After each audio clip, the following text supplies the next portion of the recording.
Hey there, welcome to Get Your Goals Annual Challenge Day 37. Sharon Horne-Ellstrom here with a very strange but fun filter today. I would like us to talk about, and I hope you're excited to talk about it too, how do we use this emotional guidance system thing? Remember I had you find a graphic yesterday, and we were going to look at it and just find something that we could relate to. And I picked a really simple one, just a list on my computer, which I shared in the comments below on the Get Your Goals Annual Challenge page. I'm trying to get my computer so I can actually look at it while we talk. And we talk about today, how do we use this emotional guidance system and why the heck would we want to? One thing I have learned and discovered over my many decades here on the planet is the fastest, easiest way to change the way we feel and to get the results we want is to change what we're thinking about. And I think that's one of the most powerful things about this scale. We don't have to go from jealousy, doubt, worry, fear, anger, all the way up to joy, appreciation, empowerment, freedom, or love. We just have to reach for something that feels a little bit better. So let's do an example of this together, and then that's going to be our action item today. We're going to notice something that we're feeling today, and then where it is on the emotional guidance scale, and then just look at the things above it and see if we can't think a thought that helps us reach for a slightly better feeling. And that's how we move up the scale, and that's how we spend more time in the higher level emotions than the lower vibrating emotions, is by consciously and subconsciously making this a part of our life. Where I used to, in corporate America and in running my own businesses, feel overwhelmed a lot. This wasn't even the example I'm going to use, but it is now. I would feel overwhelmed. Something would happen, I'd be disappointed. Well, disappointed about something not going the way I wanted it to or thought it should go, that's below overwhelm. So if I'm thinking that way and thinking of all the things I've been disappointed about, guess what? I'm going down the emotional guidance scale instead of up. We always want to be moving up, right? We always want to be looking toward the light and moving toward the light and doing things that make us feel better in our lives, right? So maybe I go from overwhelmed to thinking about I'm frustrated or irritated that the thing I thought was going to happen didn't happen when I thought it was going to happen. Maybe it's just because I'm being too impatient and I'm expecting things to be different than they are.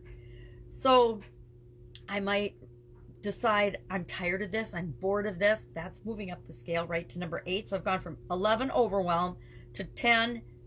I skipped 9 because what's the point of being pessimistic?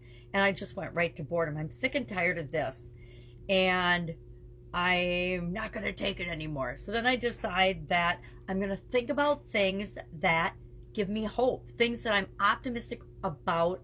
That's up to number 5, that will make me feel better about my current situation. I'm going to start to look for things in my current situation that I'm grateful for. Guess what? If I'm looking at things I'm grateful for, I'm starting to get positive expectations and beliefs, again, moving up the scale more and more.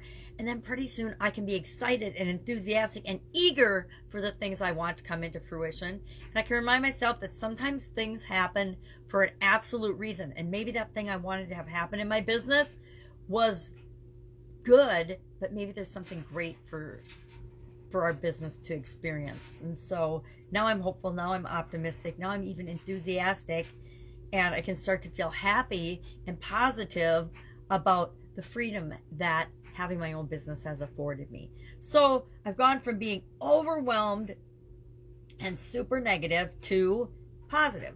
Now, you don't always, that's just a quick example off the top of my head, and that's something that I've done and experienced literally dozens of times, so that now it's automatic for me. Whenever I catch myself feeling, I think, anything in the lower part of this scale, I immediately try to ask myself questions that will make me feel better or help me to start climbing out of where I am.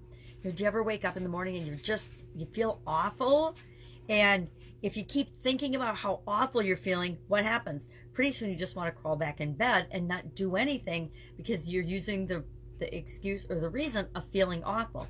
But I learned a long time ago, being a chronic pain experiencer, I don't say sufferer because I think suffering is a choice.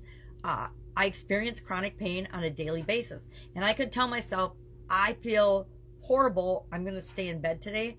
But I know from past experience that you work through the pain a little bit and then it starts to subside. But if I stay stuck and I don't move, if I don't get moving, up out of bed, then I'm going to have a worse day than if I work my way through that little bit of pain in the beginning and reach for something better. And for me, physically moving is like going up the emotional guidance scale. I'm reaching for something better, and that's a move, right? That's actually an action. So our assignment today is to notice something you're feeling today. Don't make this an everyday tool that you use and that becomes automatic for you by practicing and using it.